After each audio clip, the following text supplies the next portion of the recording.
everybody. I'm Dwayne, and I am the worship pastor at Emmanuel Enid. Oh, Troy just told me I need to turn my hat around. So, there you go. Is that better? Yep, All right. that's good. All right.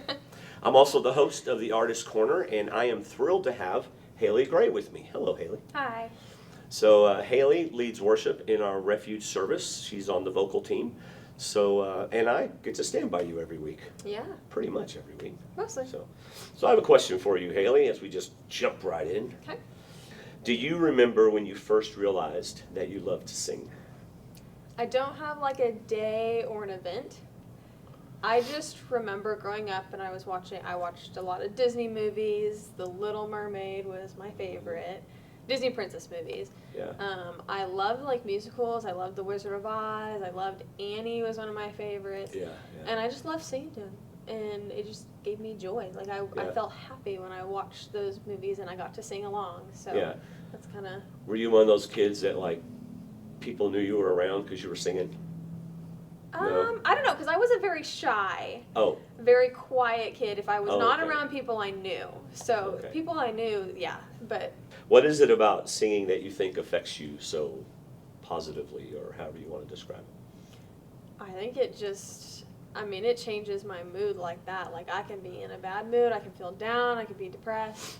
If I put on an upbeat song or a song that I just love to listen to, my mood changes and I get joyous and music is so powerful. It is. Well, there's scientifically proven studies that have said like music, when you sing along and listen to music, it releases endorphins. Yeah. And that's the happy feeling. So awesome. What are your top 5 worship songs on your streaming playlist?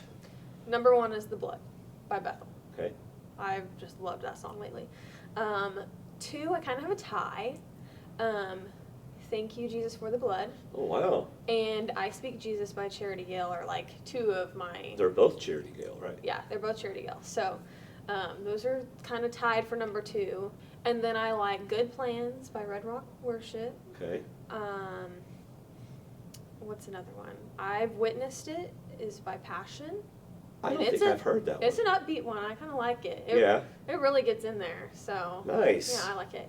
And then the 5th one or 6th one is not necessarily like a specific Christian genre. It's actually sung by a country singer. If you've heard Cody Johnson. Yes. But he wrote this song. It's called By Your Grace. Oh, wow. And it's really pretty. It's basically the lyrics are like, by your grace I have hope. You've already paid every debt I owe. Oh, wow. Please take these chains and set me free. By your grace I've been set free. So. And who sings that? Cody Johnson. And does he do his other songs kind of maybe not have an outright spiritual message, but are they? Yeah, he's a Christian, and so a lot of his like country music has like Christian based thoughts in it as well. So I like him as a singer, but I specifically like that song and what he's done with the lyrics of it. So he's not the one that wrote "I left my wife and I miss my dog" or whatever? I don't think so. No. What is the favorite song? What is your favorite song to lead in worship during worship services right now? So that one would be The Blood. It's my number 1 song that I've been listening to lately, but I love the instrumental of it. I love the guitar part. I love the words. Yes. And it's so powerful. Yeah, the harmony's pretty awesome too. Yes. I get to sing that. I actually, when I first heard it, I thought I was going to be singing harmony on it. So I was like, I love the harmony on it. And then you guys had me leading it. I'm like, at first I was like, oh my gosh, I got to lead it. But now I'm like, okay, I can do both. Yeah, you can do both. Yeah. That's so true, because there's songs that I love to sing harmony on and songs that I love to lead the lead on. And it's kind of mixed feelings whenever you look at your service order. Yeah. So will I. I almost always want to do the harmony on it. Like if I have to lead it, I'm like, ugh. Yeah. I want to do harmony because I love that. I love the harmony. That is so cool. Okay. So you are also, and I know I tell you this all the time, but you are also very gifted with the ability to write beautiful, engaging, heartwarming, heart-touching prayers. And I know that God doesn't listen to prayers and go, well, that one's beautiful, and that one's cruddy. So I'm going to answer this one. I know that's not what I'm talking about here. Yeah. But when you write these prayers, they affect me also. So it's just very meaningful. And I was just wondering if you could talk to me a little bit about that, or if you have any idea. Yeah. So when I pray to myself, it's kind of just a big old scramble of whatever comes to my mind. But when I write it down, I can be intentional with what my heart wants to say to God and what I want to thank Him for and all that. And so a lot of times I'll use like lyrics from a song because what they say in the songs that I love listening to. If there's a song speaking to me specifically at that time, and I feel like I need to say that, I will write that down in my prayer and I will go off of that too. Yeah. But yeah, my goal when I pray is to be intentional with what my heart is is saying. So well, they're just so, I know it's embarrassing, they're so beautifully written. It's honestly like something I would go buy at a store, like encouraging prayers for whatever, and then some beautiful wordsmith did this. So it blesses me so much. And Thank you. So is there a part of a song you want to sing a cappella, or? Yeah, we can sing Part of the Blood.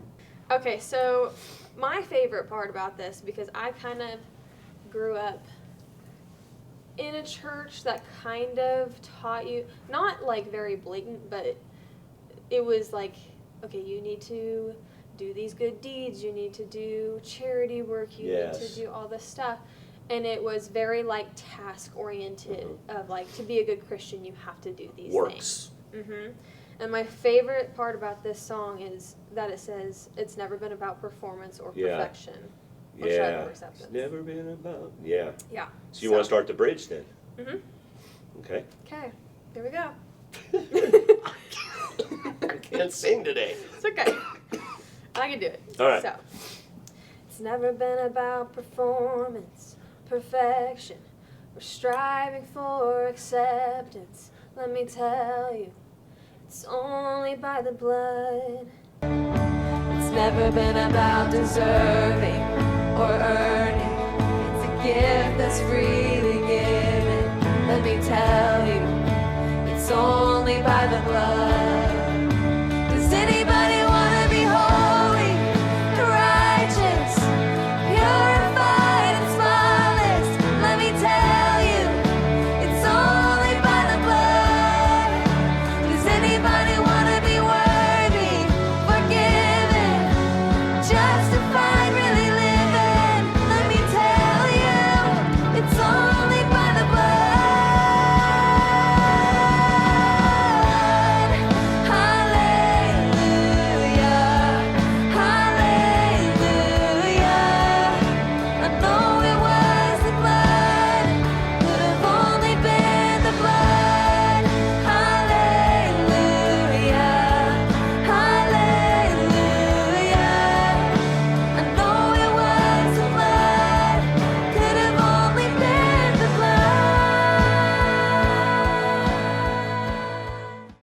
I have a hard time not tearing up when I lead that. Yeah, well, there's some songs that are just,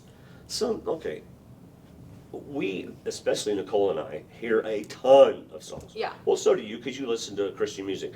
But we hear so many songs, and some are just, okay, that was well written, or that one's written nice, and it's theologically right, and everything like that.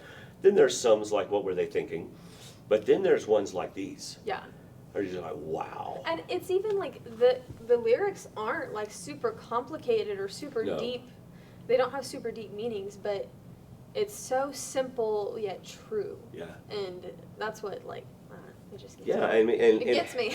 And how encouraging to those people who are like grew up in a church where everything is works. By works you are saved, instead of your works come from your salvation. Exactly. And the desire to do those works. Yes, comes from your salvation, right? Yeah. Awesome. Thank you, Hailey. You're welcome. It's been awesome. Yeah, it's been fun. Tune in next time. I don't know who I'm going to have, but tune in. Bye, y'all.